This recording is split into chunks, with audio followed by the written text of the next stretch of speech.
મામના ખાણિયા વિસ્તારમાં બંધ દુકાનના તાળાઓ તોડી સોલિડ વેસ્ટ વિભાગના અધિકારીઓ દ્વારા હજારો કિલો પ્લાસ્ટિકના જથ્થાને જપ્ત કરાયો। મામના ખાણિયા વિસ્તારમાં આવેલ આત્મારામ એન્ડ સન્સ નામની પેઢીની અંદર પ્લાસ્ટિકનો જથ્થો હોવાની બાતમી સોલિડ વેસ્ટ વિભાગને મળી હતી, જેના અનુસંધાને અધિકારીઓ સ્થળ ઉપર પહોંચ્યા હતા અને દુકાન બંધ હોવાને લઈ મહાનગરપાલિકાના અધિકારીઓએ વેપારીનો સંપર્ક કર્યો હતો। જોકે વેપારીઓ દ્વારા કોઈપણ સંપર્કનો જવાબ નહીં આપવામાં આવતા આખરે સોલિડ વેસ્ટ વિભાગના અધિકારીઓ દ્વારા તાળાઓને તોડી ગોડાઉનની અંદર રહેલા પ્લાસ્ટિકના હજારો કિલો જથ્થાને જપ્ત કરી ધોરણસરની કાર્યવાહી હાથ ધરવામાં આવી હતી।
तो कही जाओ પછી અમે છૂટા થઈ જઈએ ઉભા રહે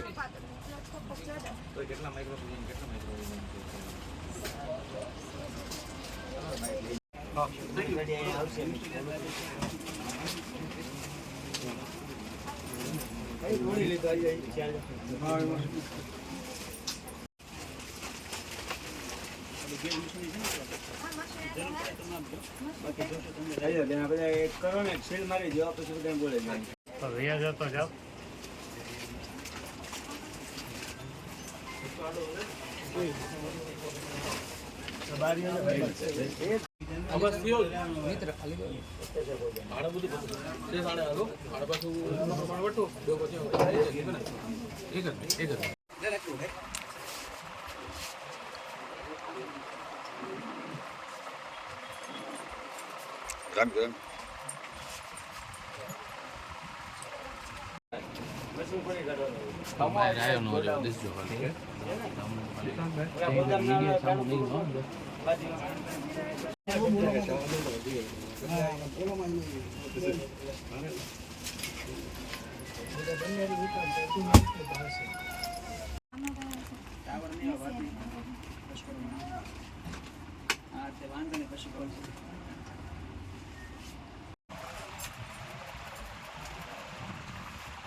ભાવનગર મહાનગરપાલિકાના સોલિડ વેસ્ટ મેનેજમેન્ટ વિભાગની ટીમ દ્વારા આજ રોજ શહેરમાં અલગ અલગ વિસ્તારમાં પ્રતિબંધિત પ્લાસ્ટિકનો ઉપયોગ કરતા હોય તે જગ્યાની ચકાસણી કરતા અમારી પાસે સૂત્રો દ્વારા જે અમને જાણ મળેલી હતી એ મુજબ અમે લોકોએ આજરોજ પીરછલ્લા વોર્ડના આંબા ચોક પાસે મામા ખારણીયા વિસ્તારની અંદર એક બંધ શટર હતું, જેમાં અમોને એવી આશંકા હતી કે અહીંયા પ્રતિબંધિત પ્લાસ્ટિક જે છે એનો જથ્થો રહેલ છે, જેથી અમારી ટીમ દ્વારા આ શટર જે હતું બંધ એને ખોલાવીને અંદર ચેકિંગ કરવામાં આવ્યું તો અંદાજિત 2.5 થી 3 ટન જેટલો પ્રતિબંધિત પ્લાસ્ટિકનો જથ્થો મળી આવ્યો છે. હાલમાં મહાનગરપાલિકા દ્વારા આગળની કાર્યવાહી શરૂ છે. કઈ શટર ખોલવા માટે કઈ તકલીફો વેઠવી પડી હતી કઈ કર્મચારીઓને? અંદાજે 4 વાગ્યા બાજુ અહીંયા આવી હતી, સમજાવવામાં આવેલું હતું કે તમે શટર ખોલી દો, પરંતુ જે આસામી છે એમના દ્વારા શટર નહીં ખોલતા પંચરોજ કામ કર્યા બાદ અમે લોકોએ અંદાજે 7 વાગ્યા બાજુ